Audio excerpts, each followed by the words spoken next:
मेहमानों से आपको रूबरू करा देते हैं। अवधेश पांडे हमारे साथ, प्रवक्ता भारतीय जनता पार्टी मौजूद हैं। अवधेश जी, बहुत स्वागत आपका। रविंद्र सिंह जी हमारे साथ, प्रवक्ता समाजवादी पार्टी। रविंद्र जी, आपका बहुत स्वागत है।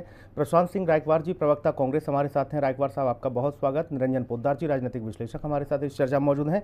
पोद्दार सर का बहुत स्वागत है। पोद्दार सर, छोटे छोटे प्रश्न रहेंगे, मैं उम्मीद करूंगा बाकी सब मेहमानों से भी जल्दी जल्दी उनके जवाब आए ताकि बहस ठीक ठाक चलती रहे। महाराष्ट्र और मध्य प्रदेश को योगी मॉडल अपनाने की जरूरत क्यों आ पड़ी? देखिए सुनील जी, निश्चित रूप से अगर हाँ, हेलो, मेरी जी आवाज आ रही है? जी सर, आ रही है। हाँ, देखिए सुनील जी, आपको ये चीज समझनी पड़ेगी कि निश्चित रूप से अगर हम उत्तर प्रदेश की आज के कुछ वर्षों के पहले का उत्तर प्रदेश और आज के उत्तर प्रदेश की अगर हम तुलना करते हैं तो आपको ये चीज निश्चित रूप से ये चीज समझ में आएगी कि क्यों बाकी के जो राज्य हैं, या यूं यूं कहें कि उत्तर प्रदेश का योगी मॉडल जो है वो मॉडल क्यों बन गया। जी। देखिए, ऐसा है, अच्छा काम जब भी होता है उसका अनुसरण जरूर होता है, लेकिन एक चीज होती है और वो हो जाता है एक मॉडल। जिस तरीके से आपने देखा होगा कि 2013 से पहले जिस तरीके से पूरे भारत के अंदर गुजरात मॉडल की चर्चा होती थी, और उसी गुजरात मॉडल से कहीं ना कहीं निकल करके नरेंद्र मोदी जी केंद्र में आए और प्रधानमंत्री बने।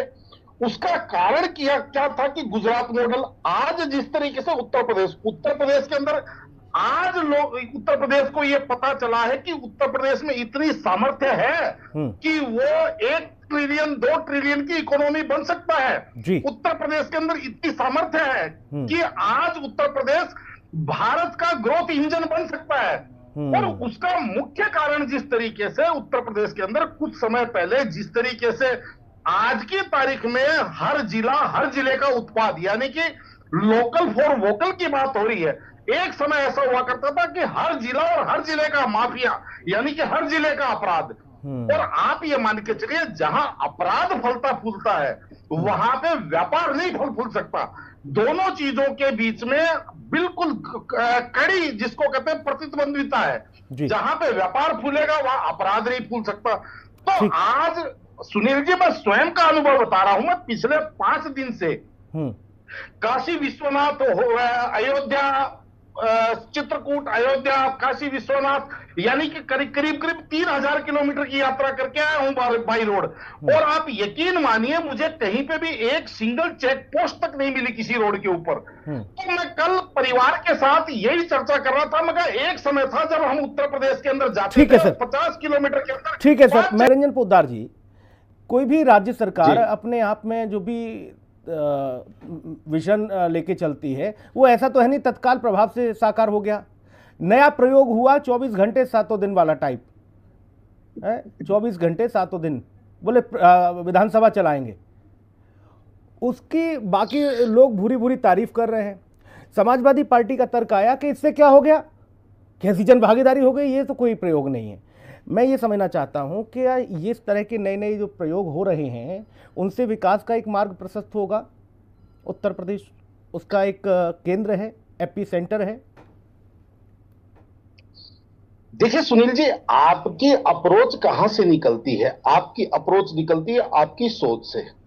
और हमारे यहां कहते हैं कि स्वप्न और विजन, ये दोनों जब देखे जाते हैं तो कहीं ना कहीं पूर्ण होने की संभावना होती है। हाँ, अब मैं दूसरी बात पे आता हूं। देखिए, कोई भी सरकार परिपूर्ण नहीं होती, लेकिन अगर हम दो सरकारों के बीच में मूल्यांकन करते हैं, आज मैं अगर उत्तर प्रदेश के अंदर योगी जी की सरकार की या उत्तर प्रदेश शासन की अगर मैं बात करूंगा तो मैं 100 कमियां निकाल सकता हूं। निश्चित रूप से आप ये मान के चलिए, अभी जो खेत खलियान की बात कर रहे थे, एक बार मैं इनको भारतीय जनता पार्टी के प्रवक्ता को बोलना चाहता हूं कि आप एक बार जाकर के देखिए छुट्टा पशुओं की समस्या से किस तरीके से किसान परेशान है। पूरी रात जाग करके छोटी जोत का किसान अपने खेतों की रखवाली कर रहा है। तो सरकार जिस तरीके से पिछले 8 वर्षों के अंदर भी छुट्टा पशुओं की समस्या का समाधान नहीं कर पाई, एक बात। दूसरी बात, जो स्थानीय स्तर के ऊपर, मैं राज्य स्तर पे नहीं बोल रहा, मैं सचिवालय स्तर पे नहीं बोल रहा, मुख्यमंत्री के स्तर पे नहीं बोल रहा, लेकिन स्थानीय स्तर पे जिस तरीके से घूस पत्री का उत्तर प्रदेश के अंदर एक समझ लीजिए प्रचलन नहीं, पूरी तरह एक तरह का आकंठित घूसपत्री, जिस तरीके से भ्रष्टाचार आज की तारीख में जो लोकल स्थानीय लेवल के ऊपर, चाहे आप राशन कार्ड से लेकर के और आप भाषण कार्ड तक भी जाएंगे तो आपको कहीं ना कहीं बिना खर्ची और पर्ची के काम नहीं होता है। ये आपको चीज समझनी चाहिए, क्योंकि ये चीज भी अगर आप धरातल पे जाएंगे तो आपको दिखेगा। लेकिन वास्तविकता यह है कि जब दो चीजों के बीच में आज जब आप मूल्यांकन करेंगे तो आपको यह लगेगा कि एक चीज उस चीज से ठीक थी, और अभी जिस तरीके से मेरी एक बात को इन्होंने विषयांतर कर दिया। हमारे यहां कहा जाता है कि अगर अर्थ का आप अगर उसका गलत मतलब निकालेंगे तो अनर्थ हो जाता है। देखिए, जितना मेरा अनुभव है, मेरी उम्र 55 वर्ष है, मेरा एक मानना है कि चेक पोस्ट और पुलिस प्रशासन वही ज्यादा मिलेगा जहां पे अपराध की घटना ज्यादा होती है। मैं उस राजस्थान से पला हुआ हूं सुनील जी, जहां एक जमाने में 50-50 किलोमीटर तक थाने का एक पुलिस वाला नहीं होता था, एक बीट तक नहीं होती थी। लेकिन वहां पे फिर भी महिलाएं इतनी सुरक्षित होती थी कि मैं दावा करता था आज के 20 साल पहले कि मेरे राजस्थान में ऐसी स्थिति है कि किसी महिला को रात को 12 बजे 1 किलो गहना पहना करके, 1 किलो जेवर पहना करके, और आप 10 किलोमीटर पैदल निकाल दीजिए, कोई उसकी तरफ आंख उठा करके नहीं देखेगा।